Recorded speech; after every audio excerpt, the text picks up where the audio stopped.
A Tampa City Council member resigns and apologizes after being sued for failing to comply with records requests. Now, I-Team investigator Adam Walzer has learned that the former council member is facing a new investigation into possible ethics violations.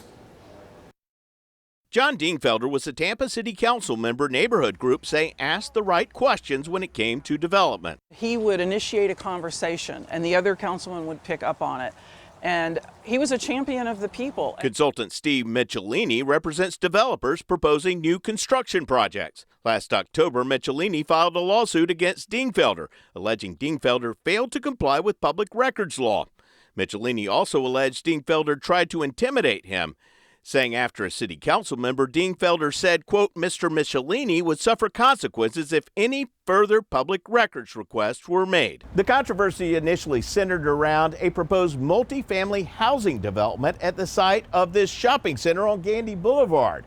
Michelini represented the developer and requested all emails from Dingfelder about the project. According to the lawsuit, he only received 26 items in response. Taxpayers have the right to understand how government operates, and the government works for the people. And so being able to see what the government is doing upon a request, of course you should take it seriously. Ethan Loeb is Michelini's attorney, who also sought emails from Dingfelder and his wife's personal email accounts. He says Dingfelder never fully complied.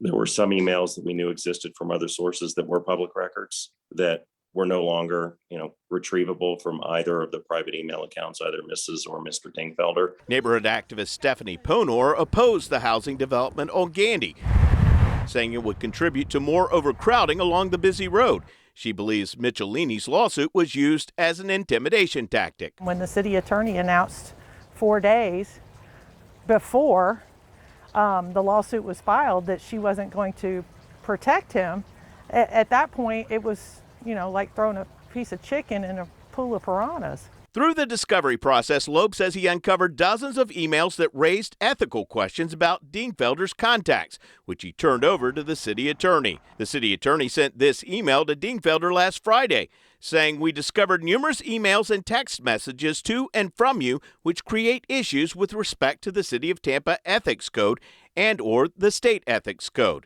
It was accompanied by a spreadsheet of potential violations.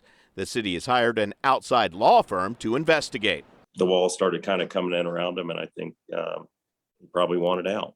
Dingfelder resigned from office Monday to settle the lawsuit and an ethics complaint.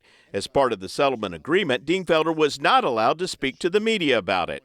In an apology letter to Michelini, Dingfelder said, going forward, I will inform all who will listen that openness and transparency is the bedrock of public service and remind my colleagues that public records requests should be taken seriously and promptly fulfilled. I think it sends a message that these laws are important and the public's constitutional right to public records and the Sunshine Law can't be ignored. Virginia Hamrick is an attorney for the First Amendment Foundation, which supports open government. Every person has a right of access to the information, and courts have said whether it's the most upstanding citizen or the most annoying citizen or a criminal, they're the public's records, and any person can ask for them. Michelini has also sued the city of Tampa and someone operating a Facebook page critical of him under the name James Reed. I think the lawsuit has resulted in exactly what it was about. It was about